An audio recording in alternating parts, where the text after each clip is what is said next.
Hi, I'm Dr. Mike Evans. Today's discussion is about alcohol and health. Now, it's hard not to sound preachy on this topic, but our thing is just to walk through the science and leave it to you to see what you think. Now, I'll just start by saying that many of us in frontline medicine have known for a while that our traditional way of dealing with patients' alcohol use is broken. The old model for doctors and their patients was black and white, a simplistic either-or approach. Either someone was an alcoholic or alcohol wasn't a problem at all, and we never really discussed it. Now, this approach has not led to better practice, as only 1 in 8 people with alcohol use disorders, as we now call it, have traditionally been recognized and helped. But research from the National Institutes of Health, the Centers for Disease Control, the World Health Organization, and so on, paints a very different picture and has led to a major rethink of how we consider the health effects of drinking. And the rethink goes something like this. We as friends or clinicians can continue to help those at the tip of the iceberg. People are really struggling with social and physical problems due to their drinking. But the new model takes a wider view that also looks to help the teenager who is just starting to drink, the high-functioning mom whose ritual it is to drink 4 glasses of wine every night, or the friend who goes far overboard on occasion, just to get them to reflect a bit on the science and on themselves and to think about a new and improved life strategy. To use an example from another risky behavior, when a patient says he or she is a smoker, I pay attention and counsel whether they're smoking 5 cigarettes a day or 15 or 50. And I'm keenly aware how it is so easy to slide towards more smoking. Healthcare providers often avoid asking about alcohol for fear of alienating patients or appearing judgmental, maybe because of our own drinking habits or our incorrect sense that there's nothing we can do until a patient asks for help. But I think it can have a lot to do with culture. Alcohol is such a social lubricant. Our get-togethers, our sports, tailgates, romance, and friendships. We drink to celebrate birth and acknowledge death, to signal the end of a workday or the beginning of a holiday.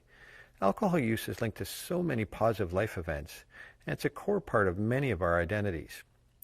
Alcohol is trumped in advertising, and the story we're told or sold is that alcohol is part of being wealthy, healthy, sexy, and cool. There is, of course, a flip side to this picture of pleasurable social drinking, and the numbers are actually kind of shocking. Approximately 8 out of every 100 people visiting their family doctor has an active alcohol use disorder. Many of them have a medical problem, such as liver disease, stomach bleeds, dementia, depression, and so on, all connected to their alcohol use. Alcohol plays a role in fully 1/3 of all patients who come to the emergency department, ranging from broken bones to broken relationships, from fights to falls to heart failure. And every year, about 85,000 people in the U.S. die from alcohol-related accidents or illnesses. Finally, those of you that have experienced alcohol disorders in your families know firsthand the ripple effects on family unity, finances, mental health, and so on.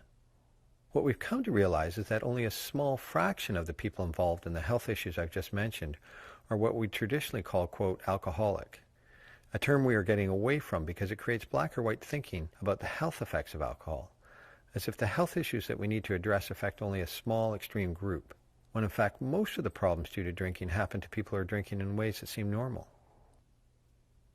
The challenge here, of course, is the mixed message, acknowledging the enjoyment of having a drink with friends, but also communicating the downer message that the rates of liver disease significantly increase in women who have over 1 drink daily on average, and men who drink over 2. Or that for women, the risk of breast cancer starts to increase even with less than 1 drink a day on average, or that alcohol use is linked to 7 other cancers. We stopped telling people to drink small amounts for their health as experts disagree about the possible heart benefits of alcohol, and they don't stack up against the big picture risk of many other problems. When we look at the risk of drinking, 2 general patterns emerge. The first is the risk from regular alcohol use, and the second is from heavy episodic drinking. And that is why experts have created recommended drinking limits for each. Up to 14 drinks a week for men, with no more than 4 in one day, and up to 7 drinks a week for women, with no more than 3 in one day. So what do I mean by 1 drink? Well, this ranges from 12 ounces of 5% alcohol beer to 5 ounces of 12% wine, or 1.5 ounces of 40% alcohol liquors. The biggest part of the iceberg are people who exceed recommended limits but haven't run into problems yet. What we're really asking these people to do, as is often the case for us, is to simply stop and think about your habits. Maybe say to themselves, Instead of one drink a day, I've actually slid into having three or more, mostly for sleep and stress, and I'm still going for my morning jog and keeping up with the kids and work, but if I'm honest with myself, my performance has been affected. And I know there are healthier ways to cope with stress and insomnia. Sometimes what functioning really means is not noticing or ignoring alcohol's negative effects on our health, our relationships, our ability to deliver on personal goals. Alcohol might help get you to sleep, but in truth, it actually worsens your sleep quality. And self-treating stress with alcohol is not effective in the long run. Another part of the iceberg are people who know they're having some negative consequences. So this could range from accidents and anger to digestive complaints and memory lapses. Finally, at the tip of the iceberg are people who have more symptoms of alcohol use disorders, what we used to call alcoholic. These people may find they can't stop drinking once they start, or it's hard to stop or cut down. They may have withdrawal symptoms such as sweating, shaking, and nausea. There are usually consequences, perhaps social or legal, or simply not meeting work or family expectations.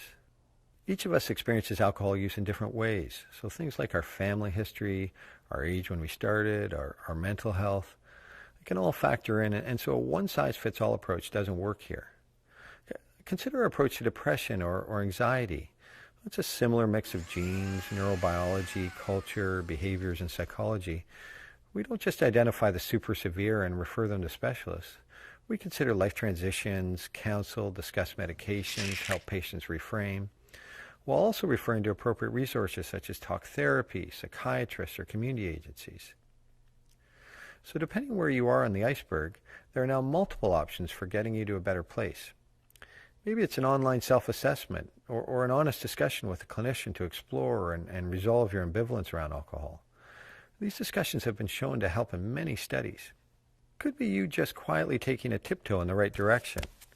Maybe it's dropping your nightly ritual from 4 glasses to 2, from doubles to singles, from pints to bottles.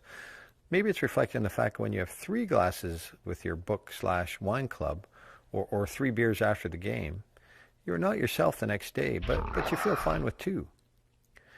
Maybe it's a bigger step, like realizing you have a genetic predisposition to having a bad relationship with alcohol and stopping altogether. It's also important to know that the ways we can help has expanded to match this bigger iceberg. Could be referral to local programs, couples therapy, a peer support program, some cognitive behavioral therapy for alcohol use or stress management. To help you stick to your resolutions, we used to just have medications that made you ill when you drank. But now new medications like naltrexone or acamprosate that actually treat the brain changes of alcohol use disorders give us even more options. All these approaches have been shown to be effective in reducing alcohol use. Okay, so let's finish by testing your understanding. Drinking is only a health concern for heavy drinkers. Alcohol use affects each of us differently and can be impactful even at low levels. Knowing and keeping to the recommended limits can help prevent problems. All people who have alcohol disorders should be detoxed and abstinent. This might be the right answer for some, but there are many other pathways now. You don't have to be ready to stop drinking, and you can actually benefit from taking smaller steps. It's time for a new conversation where stigma, stereotypes, and pessimism don't delay people from getting help or cutting down. I think it's time to stop and reflect. Maybe your relationship with alcohol is healthy, and maybe it's not. It might be time for some self-reflection, balancing of optimism and realism, and an honest and new conversation. I'm not saying that dealing with alcohol is simple. It's not. But talking to your healthcare provider can be a first step in the right direction.